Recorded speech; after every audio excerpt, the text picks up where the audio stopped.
गुरु प्यारी साध संगत जी, प्रेम से बोलिए जी, धन निरंकार जी। प्यारी साध संगत जी, 24 अप्रैल को मानव एकता दिवस के रूप में मनाया जाता है। प्यारी साध संगत जी, बाबा गुरबचन सिंह जी का जन्म 10 दिसंबर 1930 को पेशावर, जो कि अब पाकिस्तान में है, हुआ था। उनके पिता शहंशाह बाबा अवतार सिंह जी और माता का नाम बुद्धवंती जी था। प्यारी साध संगत जी, उस समय सतगुरु बाबा बूटा सिंह जी महाराज उनके परिवार के साथ में रहते थे। उन्हें माता पिता और बाबा बूटा सिंह जी का भरपूर प्यार मिला। प्यारी साध संगत जी, बचपन से ही बाबा गुरबचन सिंह जी अलौकिक प्रतिभा के धनी थे, गुणों के भंडार थे। बाबा गुरबचन सिंह जी की पढ़ाई लिखाई खालसा स्कूल रावलपिंडी में हुई। बाद में हिंदुस्तान और पाकिस्तान के बंटवारे के चलते आगे की पढ़ाई पूरी नहीं कर सके। 22 अप्रैल 1947 को भाई मन्ना सिंह की सुपुत्री कुलवंत कौर जी से सादा विवाह समारोह संपन्न हुआ। प्यारी साध संगत जी, बंटवारे के समय बॉर्डर में वह कैंप के सभी लोगों को हिंदुस्तान पहुंचाने में बाबा गुरबचन सिंह का उल्लेखनीय योगदान था। प्यारी साध संगत जी, दिन रात महापुरुषों की सेवा, लगन, मेहनत, समर्पण से की। 3 दिसंबर 1962 को बाबा गुरबचन सिंह जी को गुरु गद्दी सौंपी गई। बाबा गुरबचन सतगुरु के रूप में प्रकट हुए और भक्तों अनुयायियों की संख्या लगातार बढ़ती रही।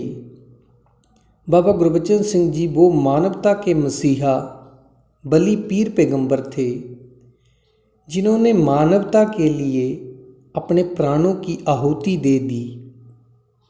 प्रेम और सद्भावना से भरपूर जीवन जिया, हिंसा को अहिंसा का मार्ग दिखाया, नफरत में जल रहे इंसान को प्रेम, भाईचारे और एकता के सूत्र में पिरोया, अज्ञानता, अंधविश्वास, पाखंड, कुरीतियों और भरमों का नाश किया। बाबा गुरबचन सिंह जी की हजूरी में 17-18 जुलाई 1965 को पहली मंसूरी कॉन्फ्रेंस हुई और 14-15-16 मई 1973 को दूसरी मंसूरी कॉन्फ्रेंस हुई। मिशन के सिद्धांतों की आधारशिला रखी गई। सत्य का प्रचार जितना तेजी से बढ़ रहा था, उतना ही विरोध हो रहा था।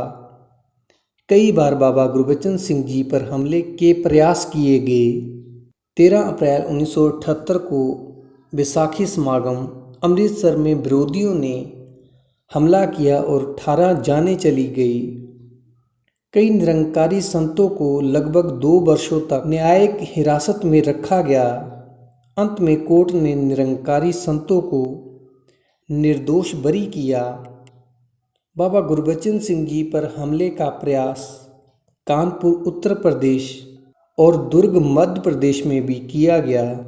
अंत में 24 अप्रैल 1980 को बाबा गुरबचन ने मानव एकता के लिए अपने शरीर का बलिदान कर दिया और अपने भक्तों के अंदर समा गए।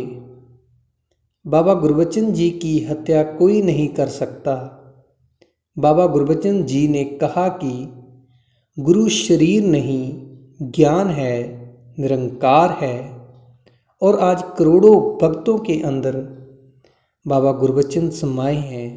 एक गुरबचन के शरीर की हत्या करके मानवता के दुश्मनों ने समझा कि गुरबचन का अंत हो गया, मगर ये उनके समझ के परे की बात है कि गुरबचन अमर हो गए, मानव एकता अमर हो गई।